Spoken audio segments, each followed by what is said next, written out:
Okay, I think we're going to get started. Thank you, everybody, for joining.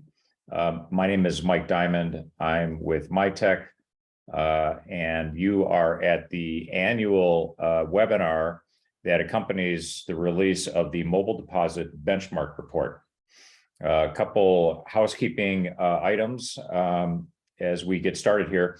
First is, as we go through the webinar, and if you have questions, down at the bottom of your screen on Zoom, you should see a little thing that says Q&A. That's where you want to park your questions or put your questions. And if we see something that's kind of germane, we can handle right at the moment, we'll do that. Otherwise, we'll have something to go back to look at towards the end. Secondly, just Ron will be talking a bit about methodology and so forth, but just a reminder, Mitek has been sponsoring this report for a number of years now. Ever since people were putting cameras on cell phones and Check 21 happened, Mitek had a vision as to what could be and created and invented this technology and has been enthusiastic about it. But some of that is not just about technology, it's also about learning and sharing our learnings. And so we sponsor this report, and I emphasize sponsor, meaning the results are derived by others, and Ron will be talking about that. And I think it's a terrific way for us to all learn together in this really, really important part of the digital banking process that we're all chasing. And that's changing financial services in so many ways. So Ron, if you want to just advance to the slide to our lovely faces here. Just I'm going to introduce myself and then turn it over to Ron. So I'm responsible for basically all of the mobile check deposit and then our check fraud detection capabilities that we have at Mitek. And I have the opportunity to work with all of our teams responsible for those parts of the business. And then I've known Ron for a number of years. And if you don't follow Ron on social media and so forth, you should, because he's a smart dude and has a lot of good insights about the industry. And so it's great to have him working with us on this and taking us through some of the work that he does over at Cornerstone. So with that, I'll turn it over to you, Ron. Thanks, Mike. Thanks, everybody, for joining us today. We're kind of excited to share the results of the latest benchmark report. A couple of thoughts before we get started in terms of what are we going to be looking at here today in terms of the research methodology.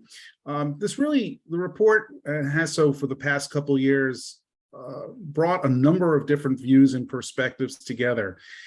First is the actual testing and evaluation of the actual financial institutions' mobile deposit capabilities.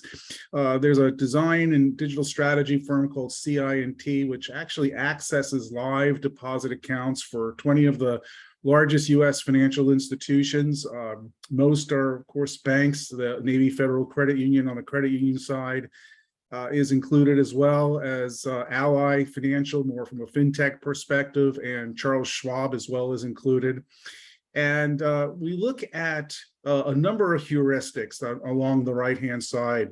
And it really is takes a couple of different perspectives into account here, from both a policy perspective in terms of things like looking at deposit limits and recommended paper check hold times, as well as from a design perspective, looking at efficiency of use. That's really looking at kind of ease of use and the design of the system, match between the system and the user's world, which looks at things like the dialog boxes and how efficient and easy and consistent is it. From a consistency perspective, we actually look at terminology and standards. Are they consistent throughout the mobile deposit experience? Error messages and error prevention mechanisms. And then from a technology perspective as well, looking at the auto capture function, and then also from a design perspective, real-time deposit status updates. So all of this goes into the evaluation of the financial institution's mobile deposit capabilities, in the report itself, and we won't go into too much detail here, but in the report, each financial institution is scored along each of these heuristic elements. 2 policies, 6 user experience categories. And over the past couple of years, we've also started to bring in a little bit more of the demand side. If the financial institutions represent the supply side, for the past couple of years, we've actually surveyed U.S. consumers. In this year, we surveyed a little over 1,000 U.S. consumers who were mobile banking users. So we look specifically at first understanding, do they have a checking account? If they do they have a mobile device? If they have a mobile device, are they using it for mobile banking? And then if they pass all those tests, then we ask them a series of questions about their both mobile banking and mobile deposit experiences. So we're looking to gauge their attitudes, their usage, their behavioral reactions to both mobile deposit and mobile banking. So our agenda for today is really split into 3 perspectives. I'd like to share a little bit about the consumer survey, bring some of that data to bear. And the key message that I think we kind of want to leave you with today is, and this has been something that has been growing over the past couple years, but I think has really kind of hit the nail on the head this year, how the mobile deposit experience has become a key determinant of overall mobile banking satisfaction. We'll then launch and reveal the mobile deposit rankings. This year's leader is the same as last year's leader. Meet the new boss, same as the old boss. For you Springsteen fans, oh, that'd be Who, right? Meet the new boss, same as the old boss. Yeah, that's right. Springsteen is the boss, right? But the Who sang about it. Gotta keep your and to anybody under the age of 40, they guess they have no clue what I'm talking about. Right. But we do want to discuss some of the new ranking dynamics and some of the things that changed from last year to this year. And then we'll end with a discussion of kind of looking ahead, talk a little bit about the personalization challenge, but which we discussed last year as well, which I'm sure you all remember, because I'm sure you were all on the call last year and remember everything we talked about. Not. But want to talk a little bit about emerging security concerns and another interesting thing that kind of came up around digital assistance, and we'll get into that. So I'm going to kind of launch into this discussion, and Mike, I'm going to bring you in and ask you to make whatever comments you'd like to make about these things.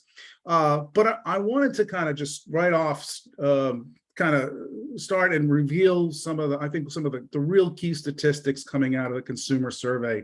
Now, remember, the sample that we surveyed are consumers who are already doing mobile banking. And a little over half of them said that they are now using mobile deposit, which is a fairly significant increase from last year's survey when 40% were doing it. And that was a pretty big jump, especially over 2020 and 2019, when, of course, the pandemic really started to drive a lot of not just mobile banking, but obviously mobile deposit behavior. So the momentum that we saw coming out of the pandemic has not abated. Clearly, we're not seeing any reversion of behavior, and in fact, not even a slowing down of the adoption. Mike, any thoughts that surprise you at all? Not really. Even if we looked at last year, we started to see some trends heading this direction. I think a lot of us have anecdotal evidence of people who were forced into the future with COVID in so many ways, right? Video calls like this and all the rest of it. But certainly one of them was mobile deposit, as those branches were closed for a period of time. A lot of folks use mobile deposit for the first time. I can't tell you how many stories I've heard of people who said, when they did it the first time, said, well, this is it. This is easy. Why wasn't I doing this all along? I've heard that phrase so often, and I'm sure everybody on this call has heard the same thing. And so for a while, we were observing it as the COVID bump, but it's really a COVID jump, meaning that the people who started using mobile deposit somewhat under duress during COVID realize how easy it is, and they've started a behavior, and they're just not going back, in terms of their kind of previous habits. So this squares with what I would basically expect. Yeah, good. Also wanted to highlight something else that has been trending over the past couple of years as well. In the survey, and it's in the report, I don't want to belabor every little minutia detail here, but for the past couple of years, we've presented the survey respondents with a list of mobile banking features. And when I say features, I don't mean necessarily standard capabilities like being able to check your account balances and just transfer funds, but some other more advanced features like scheduling branch appointments, tap for customer support, things like looking for getting fraud alerts and things like that, turning cards on and off, and of course including mobile deposit in that list. Last year, about 7 out of 10 respondents said that mobile deposit was a critical or important feature versus a nice to have or not important at all or didn't know what it was. And this year, that percentage has grown to 84%, which is pretty much on par with mobile and fraud alerts, and just below, literally like a percentage or two below turning cards on and off. So really no difference in terms of the perspectives from consumers in terms of these top 3 features of what's critical or important. And I think it's important to note that not every financial institution is providing cards on and off capability or mobile alerts, where many, of course, are providing mobile deposit.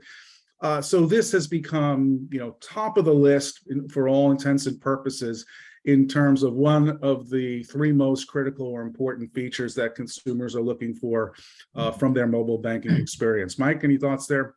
Yeah, just one thing I want to add, and this is definitely preaching to the converted, because everybody on this call is already interested in mobile deposit and I'm sure is convinced of the importance of it. However, I think it's important to remember, kind of at the beginning of all this, mobile banking really evolved as a miniaturized view of online banking. And it was taking, on online banking, you can view your balances. Okay, so that was brought into mobile banking. In online banking, you can pay a bill, and that was brought into mobile banking. So everything was kind of just shrunk down and crunched into different sorts of screens and put onto a mobile device. The difference between those things and mobile deposit is that mobile deposit was the first and really the primary thing that turns the phone into a transactional device for the banks, right? People aren't depositing checks by waving in front of their camera, in front of the camera on their computer, right? So people weren't doing that outside of some just really edge cases and some scanners and things like that. People weren't really doing that. It was when the phone got married with the camera, and that turned it into a way to transact with the bank, not to look at your balances, but to transact, to do something. And so when we've come to accept mobile deposit and kind of the magic of that, and it's easy sometimes to forget why it's so game changing in the mobile banking landscape. And so that's why I think you see so many respondents who realize, well, this is something I can do with my phone that I can't do with my computer. That's really powerful and delivers a lot of value to me as a consumer. So just wanted to point that out because it's an interesting way to look at the technology, Ron. Yeah, absolutely.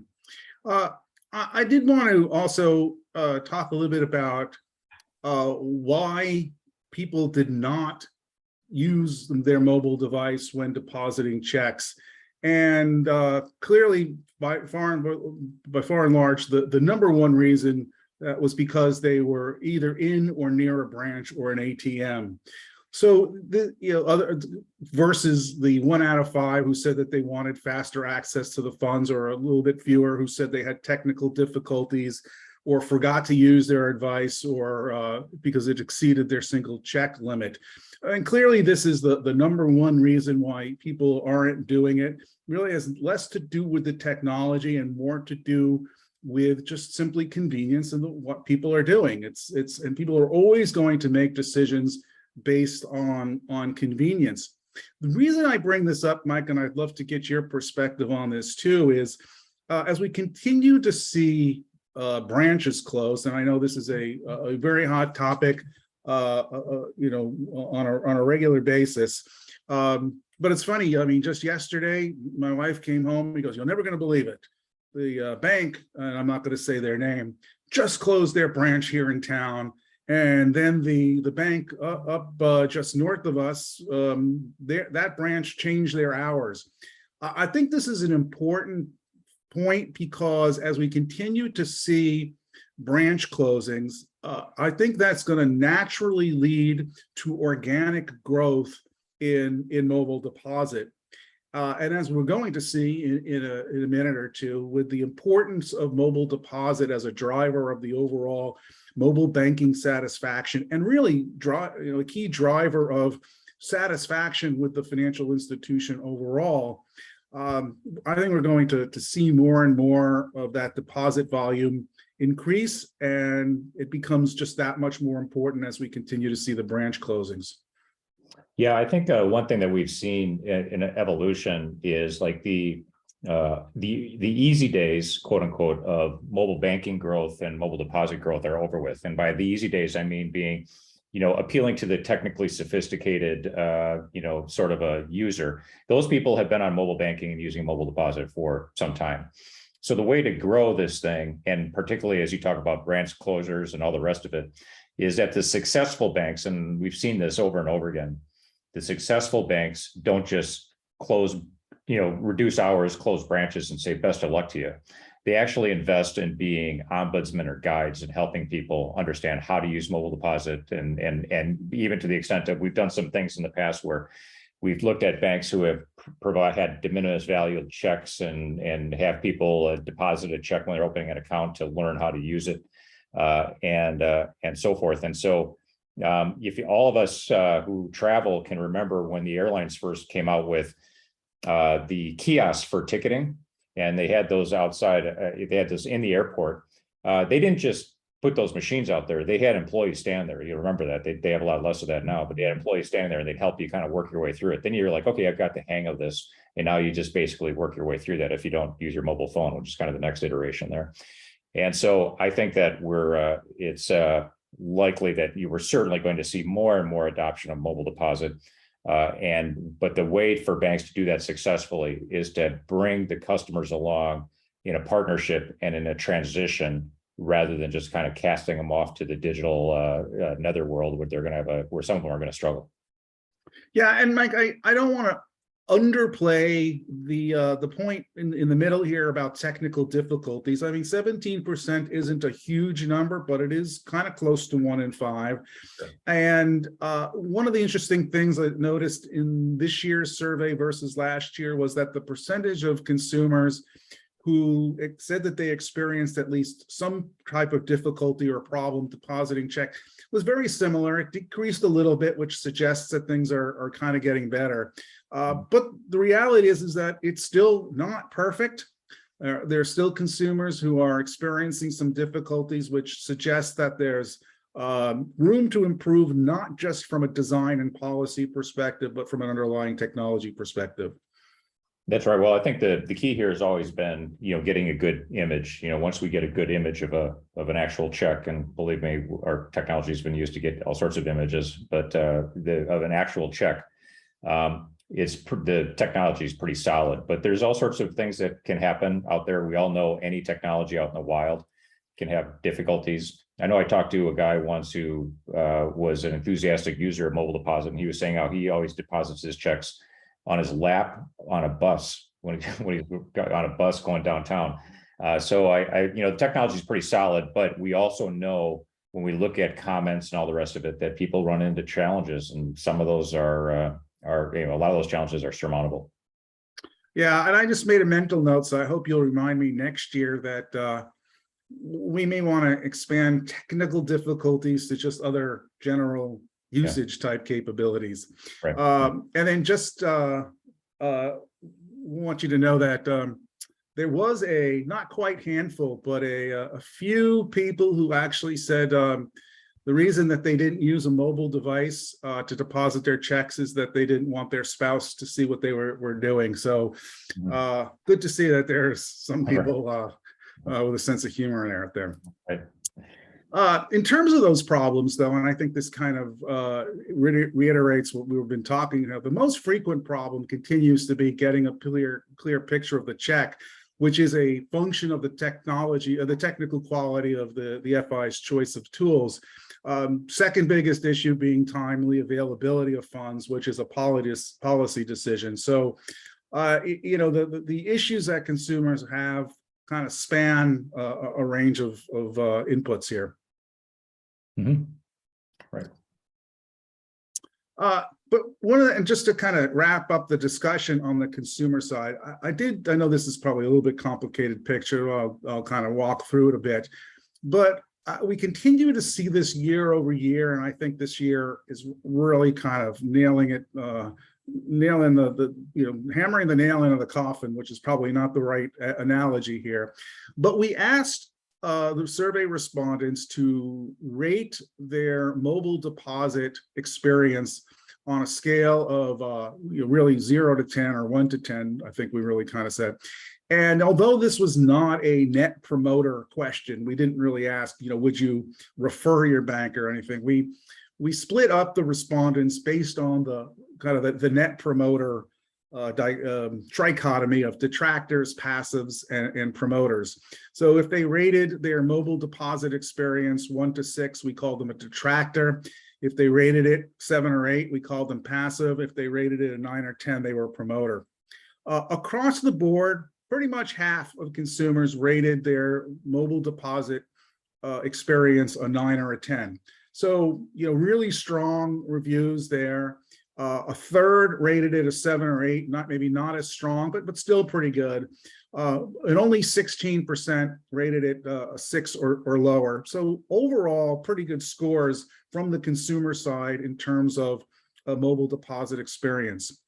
But then we asked them also, well, what's your level of satisfaction or rating of your overall mobile banking experience? And among the promoters, the 51% who rated their mobile deposit experience or 9 or 10, they averaged 9.3 in terms of their overall mobile banking rating versus 7.8 for the passives and 6.4 for the detractors.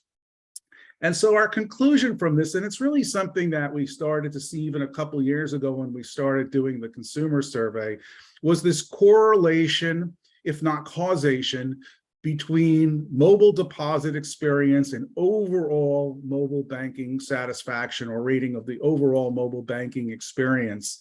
So I think this really kind of goes to demonstrate and hopefully to prove how important the mobile deposit experience is in the minds of consumers as they think about their overall.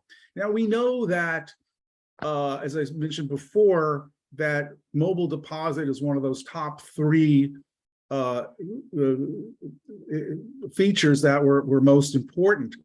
But from a utilization and I think engagement perspective, I think many consumers are not using card turn on, turn off, report lost nearly as frequency as they would mobile deposit. And same thing with fraud and security alerts. And so that, because of the relative frequency of use with mobile deposit among those features, I think it just further solidifies, Mike, how important the mobile deposit experience is in terms of driving overall mobile banking satisfaction. And then I would, even though I don't have the data here to kind of hammer it home, would begin to argue that for many consumers now, the mobile banking satisfaction is a key driver of overall bank satisfaction and ratings. Yeah, as a matter of fact, you're right on the money with that. A few years ago, Bain did an analysis where they showed that people who use the digital tools the most of consumers had the highest net promoter score within the bank. So there was kind of always been sort of a countervailing wisdom, like, well, I'm not going to cast my customers off to the digital world because I want to give them quote unquote white glove treatment or that sort of thing. But really in this era, people who have strong mobile banking applications, which we see necessarily has a strong mobile deposit component, those those applications pay dividends to the banks in the form of higher net promoter scores because people use it more often. They touch the bank more often than they would otherwise. So you're right on the money, Ron. Awesome. All right, I think we're moving on to, the mobile deposit rankings. I'm sure if people who are on haven't seen the report yet, this is probably what they're waiting to see. And showing here this year's rankings versus last year rankings, and want to kind of point out a few things. Congrats to US Bank for holding on to its top spot. US Bank, and we'll get into some of the details from a design perspective, but continue to evolve its design, make policy adjustments. One of the things I thought was really interesting, and it might be in the scheme of things relatively minor, but it was a really interesting design choice to enable users to indicate whether a check was a stimulus check or a tax refund, which wouldn't count against their user limits, and that was kind of interesting. Also wanted to point out that we have a new entrant into the list this year. KeyBank was included in the rankings and debuts at the number 5 spot, which was pretty damn good for them. I also wanted to just point out a couple of the banks who increased in their rankings this year, including Huntington, which jumped from 14 to 10, M&T from 18 to 12, and Citizens Bank from 12 to 7. So, we'll get into, well, in a second or so, we'll get into some of the things that they've done differently as I kind of walk through them. But Mike, any high-level thoughts before I go into this in terms of this year's rankings? No, I think this is the part where we're observers as much as anybody else on this part of it, Ron. Yeah, great. So we consider this a heat map, and apologize for wanting to make sure I get everything into the slide so that the text might be a little small. But basically, we're looking at the top from the columns perspective. These are the 8 heuristics, which go from the 2 policy decisions around deposit limits and recommended check hold times to the 6 design and technology capabilities. And from a color perspective, the light blue indicates that the bank or fintech or credit union was ranked either in the top 5. The darker blue, I guess these aren't really blues, they're kind of turquoise or whatever weirdo color you want to call that, was ranked 6th to 10th. The orange means that they were ranked 11th to 15th, and the dark red ranked 16th to 20th. So a couple of things to kind of take away from this is that, number one, the 2 policy related features, and this was true last year as it is this year as well, deposit limits and recommended check hold times, vary widely across the banks, and therefore have a big impact on the overall rankings. Other thing I would point out is if you kind of look to the far right, the error preventions, auto capture function, and real-time deposit status updates, you can see that for all but one of the institutions, they are all light blue, which means that they were all ranked in the top 5, which really means there was almost complete parity in these capabilities. So while they are absolutely must-haves, they are not what's really differentiating the institutions. These have become just absolutely must-have things. One thing, though, I would point out is a big difference from last year is the commonalities among the laggards. The FIs, or I should call them laggards, really, but those kind of towards the bottom of this ranking. And even that, Mike, as I think about it, is kind of unfair because these are 20 out of, what are we talking, 8,000 financial institutions in the US. So it just feels really weird for me to say that Navy Federal Credit Union is a laggard. I don't think that that's a very fair, so I apologize to them. I'll change my language on that one. But the FIs that are towards the bottom of this list suffered from inefficiencies of use, a mismatch between the system and the user's world, which is generally relating to things like dialogue boxes and other communication where there might be some inconsistencies, and then lack of standards, meaning consistency of the use of language and buttons and design features across the app. What's interesting comparing this year to last year was that last year errors and prevention, error messages or error prevention capabilities was a major differentiator between those at the top of the list and those at the bottom of the list. And so what this year's ranking really kind of goes to show is that to a very large extent, almost everybody on this list, with the exception of Navy Federal Credit Union, has addressed that. And I'm not even sure that the red color there for Navy is fair, because they may not have scored as highly as everybody else on errors and prevention. And therefore, because everybody else was around near parity on that, by default, they became ranked 15th to 16th to 20th. So they may not even be that far behind on it. But I think a couple of things that this really goes to show. Number one, to reiterate that things like auto capture function, which is now a capability that every one of the institutions on this list has, real-time deposit status updates, which everyone has, and now improved error and prevention mechanisms, which pretty much everyone has, and even Navy Federal may have improved it. You just see this continual improvement of both the design capabilities like error and prevention and real-time deposit status updates, and the technology improvement from an auto capture perspective. So I don't know. I maybe just shut up for a second and let you make some comments here. Yeah, I don't, not too much to add besides reminding all of us that in competitive situations, that there's absolute improvement and then relative improvement, and everybody is investing a lot around this technology and improving, picking up their game basically. And so what happens is that you can have a great setup, and if you don't tend to that, then in a year or two, it's still great, but everybody else got greater faster, and that's just the long and the short of it. Great. I just want to spend a couple minutes, if I can, Mike, just quickly going over some of the banks that we wanted to highlight here in terms of number one, and those who made some big improvements year over year. I had alluded to before that US Bank is now asking consumers and mobile banking users, you can see kind of towards the top half of the screenshot, asking them to indicate whether or not the check they're depositing is a tax refund or a stimulus check. And if they do, then it doesn't count against their limits. And in fact, there is even a little information button they can click on to learn more about that.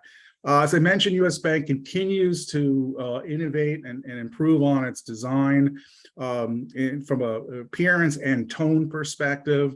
The flash is on, off, toggle in the capture window. And one strong point, creating informative design to ensure users aware of the app's capabilities. So they've been doing a great job. Chase stayed in second place. I don't think that this picture really kind of captures what they've been doing, but they've maintained a modern look with their photo capture screens, showcasing the capabilities. Pop-up modals provide unique access to deposit limits, helpful tips, cutoff times, and they also inform users about the scanned routing and account number before the deposits are executed. From some of the banks that have, well, Key Bank, who emerges in this ranking for the first time at number 5, has really demonstrated an experience that's on par with the top banks, offering clear design, easy navigation.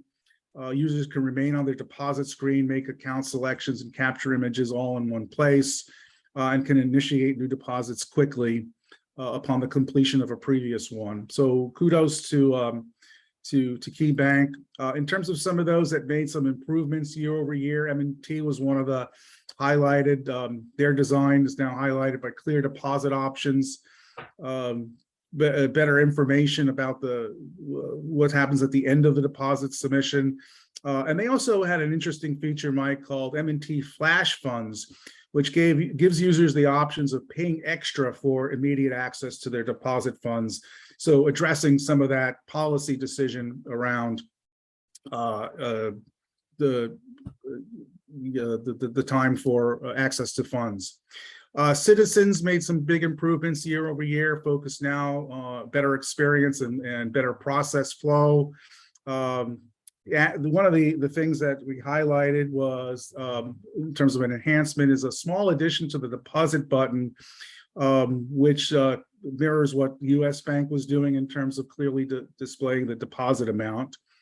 And that was sort of the banks there. So, Mike, let's just shift a little bit here and then see if we've got any questions. But kind of wanted to shift from the rankings to a look ahead of what's kind of happening in the mobile deposit space. And in one of the points, and I want to repeat this from last year, we highlighted this last year. I strongly believe that this continues to be a big challenge and factor in terms of differentiation, is the ability for financial institutions to really work personalization and improve personalization from a mobile deposit perspective. And I think about that from a couple different perspectives. One being from a policy perspective, being able to personalize deposit limits, personalizing check hold times, personalizing other policies. I think one example that I always think about is, the reality that many small business owners use a retail checking account for their business and are subjected to the policy decisions that apply to all consumers. Not to mention that there's probably consumers at the retail level who want and need different levels of policy decisions. So I think this is going to be an area of differentiation over the next couple of years. Any thoughts or comments on that? Yeah, absolutely. I think that's back to the relative improvement versus absolute improvement. It's the little things, as is so often the case. And we'll see that more often. I think even with the flash funds thing that you showed earlier from Citizens, as we see more tools evolve around being able to isolate the likelihood of check fraud, and you have those capabilities, then it just becomes an underwriting decision, right? About how much risk you're willing to take. And I think that you'll see more evolution towards smart limits and all the rest of it. And that's an element of personalization. Okay. Well, I'm glad you brought up the fraud question, because going back to the consumer survey, I didn't mention that back before because I wanted to hold off on that discussion till now. But more than half of the consumers we surveyed, Mike, are concerned that someone will steal their identity, illegally transfer funds, write fraudulent checks, or get and illegally use their personal information, account information, and/or login credentials. And we ask consumers, do your banks provide things like two-factor authentication? Are they providing guidelines on how to enter information and how to use things? And while they say they do, Mike, I'm not quite convinced everybody really knows whether or not they're doing those things, whether or not their banks really have two-factor authentication, and whether or not they're really doing enough for, in particular, check fraud prevention and identification, as well as just general data security. So, I know Mitek's been doing a lot of work on that front, and I was wondering if you can talk a little bit about what you guys have been doing around that. Yeah, well, thanks, Ron. I think the first thing is that the problem of check fraud is going up. Everybody on this call probably already knows that. The numbers bear it out. And that's fueled by a whole host of things, everything from stimulus checks to online scams, to this really disturbing increase in mail theft and all the rest of it that's happening in the US. And that's giving rise to a tremendous amount of check fraud. And so, yeah, we have been investing a lot of time and research, and have come up with a way to really have a new signal based on visuals. Most of the work done for check fraud today is done with data, and you miss a lot of visual cues. American Banker had an article just a couple days ago where somebody took a check, evidently scratched. It was a $45,000 check, by the way. they scratched out somebody's name and they wrote Habano Cigar Lounge, and then they opened up a fake account under Habano Cigar Lounge, cashed it, and ran off with the money. And those are the sorts of things that a visual look at that would have told somebody immediately, hey, that definitely looks dodgy. And so our visual technology is able to pick that out. So we've created a consortium for banks to participate and get a new signal that they're lacking today. So we're real excited about that. But that's a pretty important spot, because the one thing that we notice about the fraudsters is the fraudsters are using the latest technology and they're collaborating.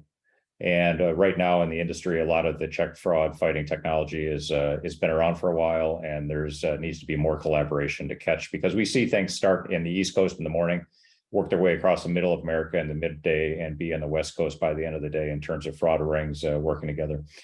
So we're very, very attuned to that, and it's an important area of focus for us in addition to all of our mobile deposit work. Yeah, and I think it's important too, Mike, from the perspective that, look, there may be a minority of consumers who are impacted by this, right, but the ability for the bank to demonstrate what they're doing about that becomes one of those kind of moments of opportunity in terms of solidifying the relationship.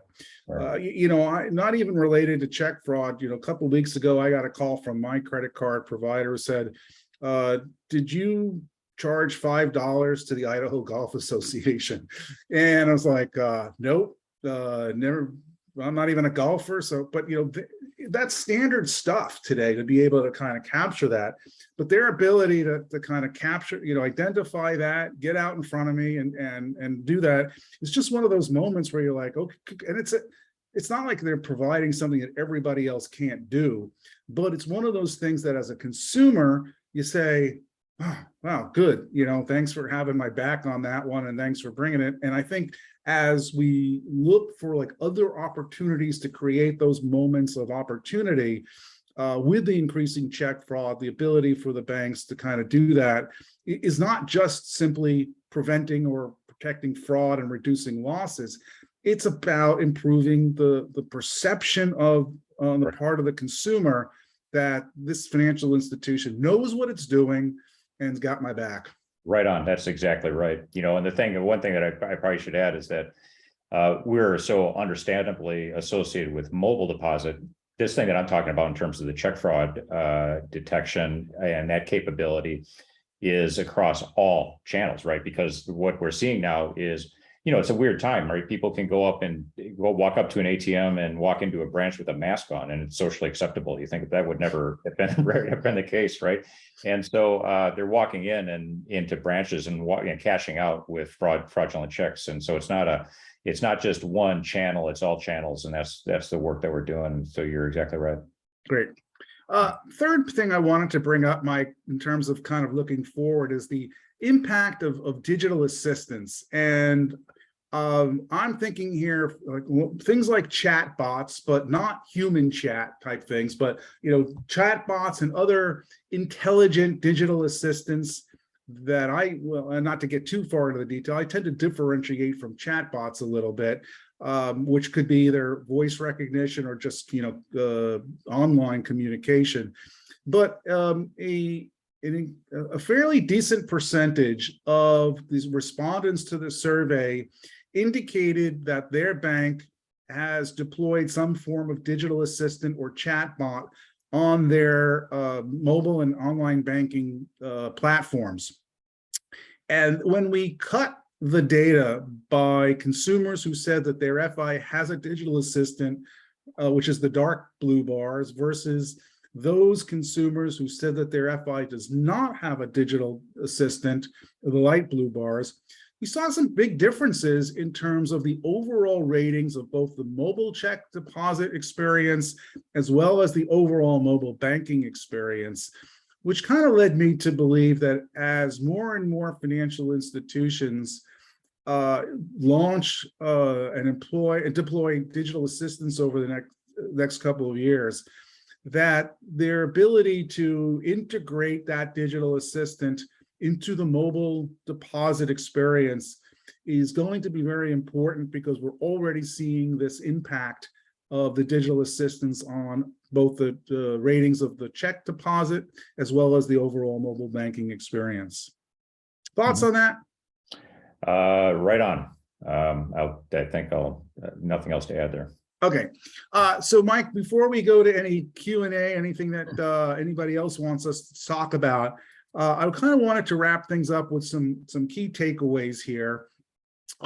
Number one, and I think we've kind of harped on this a bit, but I really kind of want to nail it back down again. Mobile deposit is a critical component of overall mobile satisfaction, which is a critical component of overall satisfaction. You know, I think as financial institutions continue to try to figure out, of the million things that they can invest in and improve, what moves the needle the most. And I think year over year, we're continuing to see that increasingly mobile deposit is one of those key areas for improvement. The quality of the user experience will increase incrementally with user interface and policy changes. And we continue to kind of have seen over the past couple of years a flip-flop each year, where one year the improvements come in policy changes and improvements, and in the next year it's more design changes.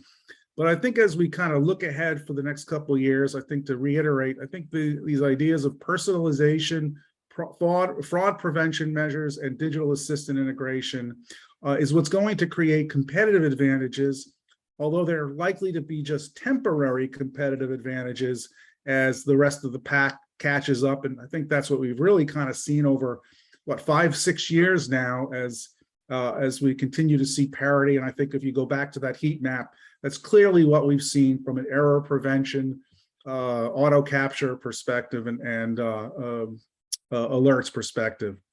Third key takeaway, and we really haven't nailed this down, so I'm going to ask you to comment a little bit more on this, is that I really want to encourage the folks on this call and anybody who reads the report to use it internally to advocate for policy and design changes.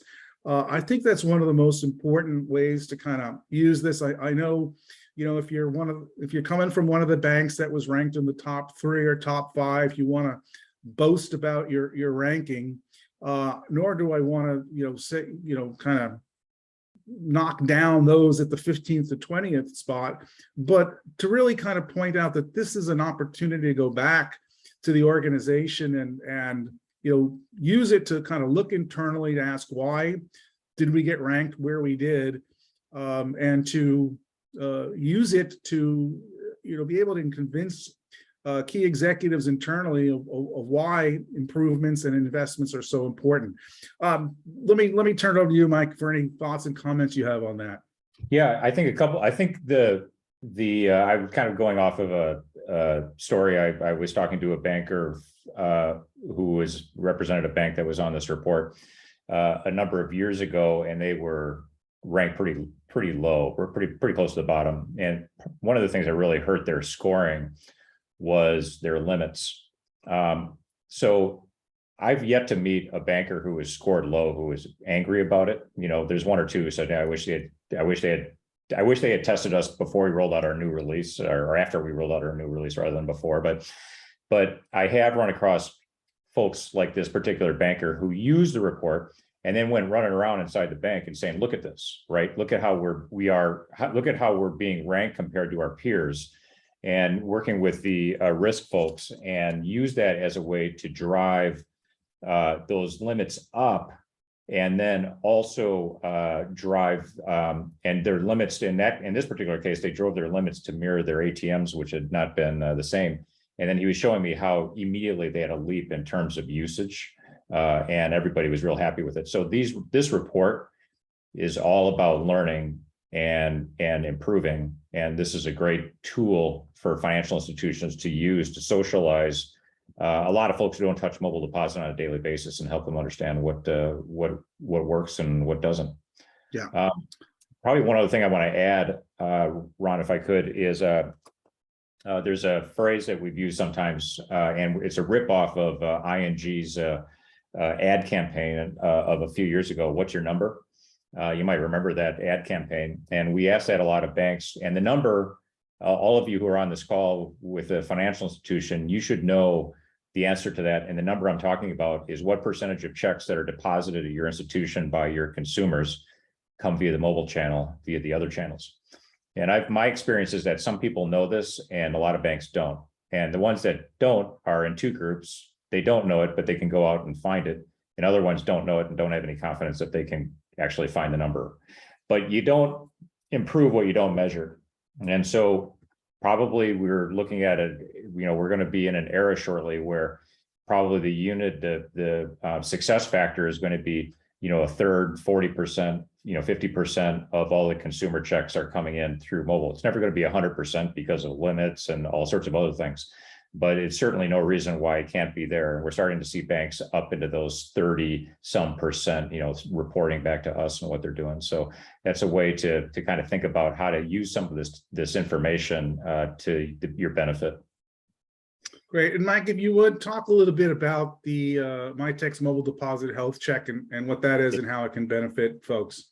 Yeah, I think a couple of things. First of all, since we invented this technology and we've been involved in it, obviously from the very beginning, we've learned a couple of things along the way, and just about everybody has some things that they can tweak to improve their performance.